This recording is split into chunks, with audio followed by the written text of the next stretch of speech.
Hello, hedgehogs.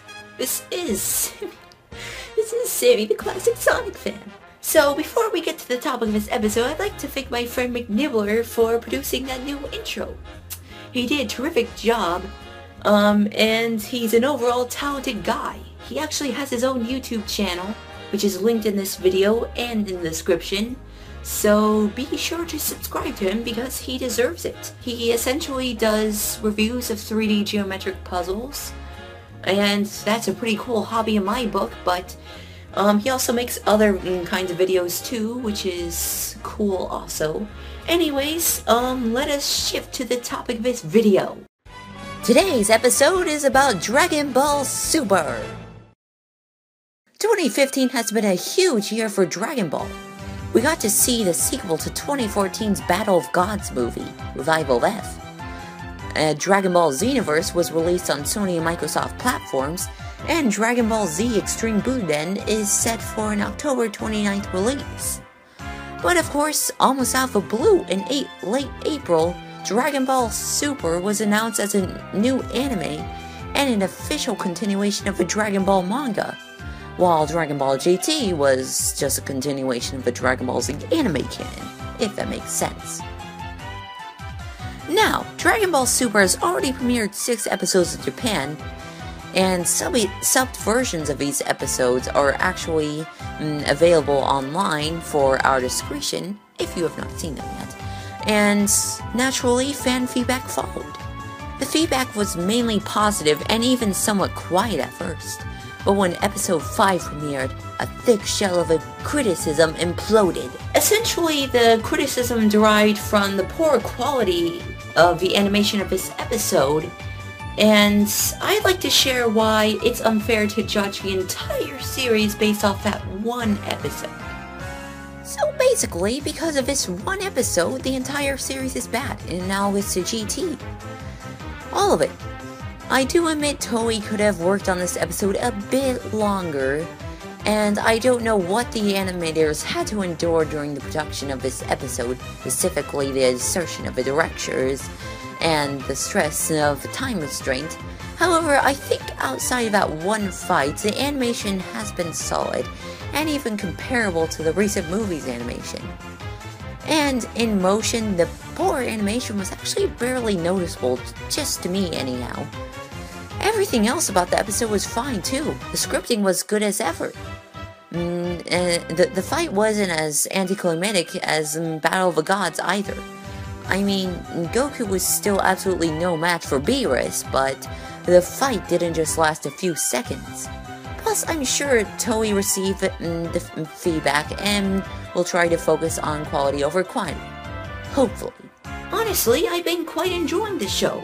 There's a lot more to favor than there is to scorn. I'm not implying that this show is or ever will be superior to its predecessors, but I think it's fair to officially recognize it as the official continuation of the Dragon Ball manga. It's at least on par with the Buu saga of Dragon Ball Z.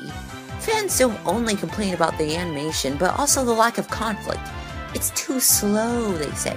Is it really though? Bear in mind, this is a new series. Dragon Ball is in need of reintroduction to this generation. It can't just continue to appeal to its older fans. Those fans were once young too, and were introduced to the cast. I think this generation of children deserves an opportunity to be introduced to the Dragon Ball cast as well. The first 3 episodes took time to introduce the main characters, Goku, Vegeta, and Beerus, and of course the supporting cast, such as Gohan, Goten, Chi-Chi, Bulma, Trunks, Roshi, Krillin, Tien, and so on. Plus, Dragon Ball was never driven by conflict all the time in the past. The original Dragon Ball was definitely more about adventure and comedy than combat. Even Dragon Ball Z had to take breaks from this every once in a while with filler. And even Dragon Ball Z's filler couldn't emulate Dragon Ball. Even Dragon Ball Z's conflicts didn't commence immediately. Especially in the Buu arc, in which it was almost 20 episodes before the villains of the arc revealed themselves. Even before that, the show was in no rush to reach the climax. And we've already met Beerus in Dragon Ball Super, and he's already defeated Goku and crashed Bulma's party. So I think it's being paced just fine. Dragon Ball Super is almost like what Dragon Ball Z tried to be.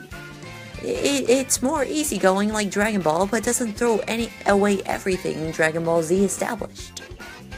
Finally, some are concerned about Dragon Ball Super's overlapping of the two recent movies. I think it's for the best, because continuing from where those movies left off would be confusing for the people who didn't watch them.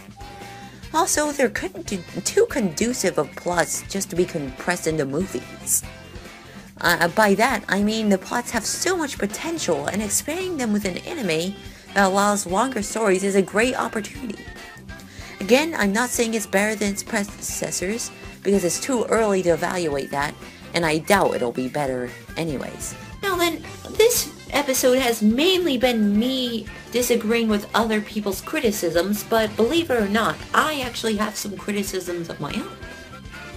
I mean, one thing I fear is, are they just going to stick to the script of the movies? Are there going to be no surprises? So far, it's just been the same story retold in a different, more expansive way. I want the series to fix some of the mistakes the movie made. Above all, that's giving other characters chances to shine. Quit making any other character that's not a Saiyan, or should I say not Goku and Vegeta, feudal in strength. It almost makes it seem like they're just there for the sake of it. The supporting cast anyways. I mean, they keep the cast myriad, but they each had a purpose at one point that was other than just being good friends. I think empowering these characters could help the show to be less formulaic. As in, the characters struggle to hold their ground until Goku shows up to save the day.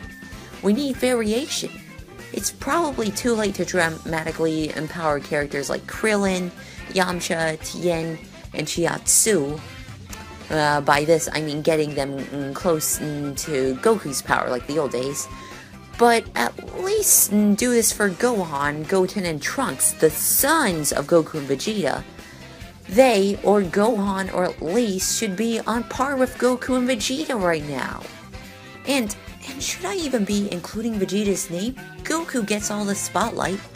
I have nothing against the Goku character, I just hate how the producers don't take any risks, but just insist on keeping everything the same, like Goku being the star. Did I mention that I think Goku should have stayed dead after the Cell/Android arc, and Goten should have assumed the role of Goku's replacement as intended? I just hope the show's first two arcs deviate from the foundation set by the movies they're based upon. So with that, I doubt this show will rival the impact that Dragon Ball Z had, but I believe it'll still be an entertaining and satisfying show. I've enjoyed Dragon Ball Super so far, and I know it'll only get more interesting as it progresses, especially from the Universe 6 arc onward. Anyways, thanks all for watching, and keep on the lookout for more content. This is Sammy the Classic Sonic Fan, signing out.